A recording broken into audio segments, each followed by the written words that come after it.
इसी तालाब का नाम भी क्या एक रहस्य हो सकता है?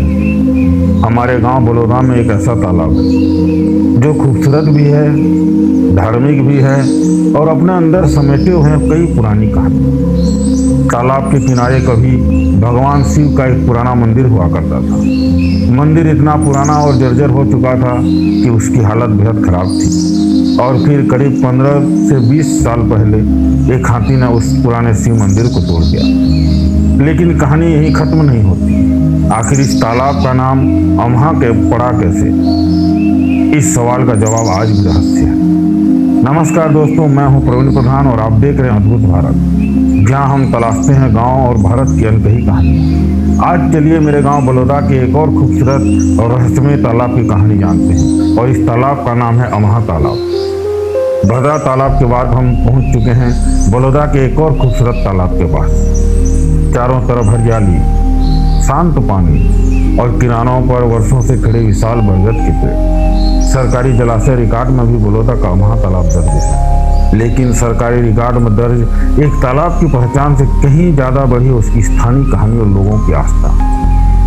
इन विशाल बरगद के पेड़ों को देखिए, ऐसा लगता है कि जैसे ये सिर्फ पेड़ नहीं बल्कि हमारे गांव के इतिहास के मुख्य गवाह हैं।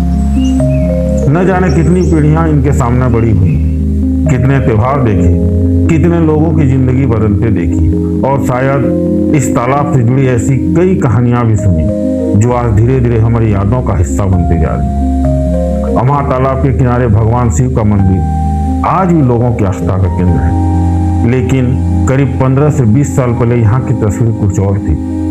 तालाब के किनारे भी भगवान शिव का एक बहुत पुराना मंदिर हुआ करता था। समय के साथ वह मंदिर काफी जर्जर हो गया था और फिर एक दिन एक हाथी वहां पहुंचा और उसने उस पुराने मंदिर को तोड़ दिया। आज वह पुराना मंदिर अपने मूल रूप में मौजूद नहीं है, लेकिन उसकी कहानी आज भी हमारे गांव के लोगों की स्मृतियों में जीवित है। यही घटना अमहा तालाब की कहानी को एक अलग पहचान देती है। आज यहाँ भगवान शिव का मंदिर और साथ ही शनिदेव का मंदिर भी है। श्रद्धालु यहाँ पूजा अर्चना करते हैं। एक तरफ मंदिर की घंटियों की आवाज, दूसरी तरफ तालाब के पानी की लहरें और चारों तरफ फैली हरियाली। यहाँ का वातावरण अपने आप में एक अलग शांति देता है।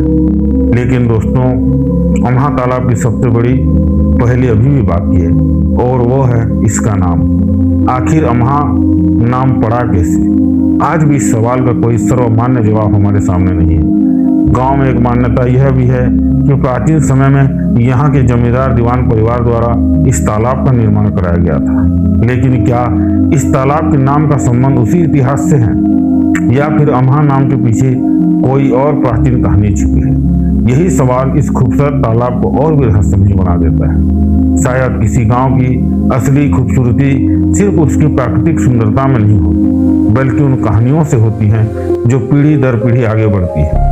अमहा तालाब हमारे लिए सिर्फ एक जलाशय नहीं, यह हमारी प्रकृति है, हमारी आस्था है, हमारे बुजुर्गों की यादें हैं। हमारे गांव के इतिहास का एक ऐसा अध्याय है जिसके कई पन्ने अभी खुलना बाकी। और दोस्तों, अमहा तालाब के नामकरण का रहस्य आज हम नहीं खोलेंगे, क्योंकि अगली अद्भुत भारत की अगली सीरीज में हम इस सवाल का जवाब तलाशेंगे। इस बार सिर्फ सुनी सुनाई बातों के आधार पर नहीं, बल्कि तलाश होगी ऐतिहासिक तथ्यों, पुराने संदर्भों और उपलब्ध प्रमाणों की। आखिर अमहा नाम के पीछे की असली कहानी क्या है? क्या इसके पीछे किसी व्यक्ति का इतिहास है, किसी घटना की कहानी है, या फिर हमारे गांव के अतीत का कोई ऐसा अध्याय जिसे समय ने हमसे छुपा दिया? इसका जवाब मिलेगा अमहा तालाब की अगली सीरीज में, क्योंकि बलौदा सिर्फ मेरा गांव नहीं, बलौदा अपने अंदर इतिहास की कई अनकही कहानियां समेटी हुई। मैं हूं प्रवीण प्रधान और आप देख रहे हैं अद्भुत भारत। मिलते हैं अगली सीरीज में अमहा तालाब के नामकरण के रहस्य के साथ। तब तक के लिए जय जोहार, जय छत्तीसगढ़, जय भारत, हर हर महादेव, जय शनिदेव।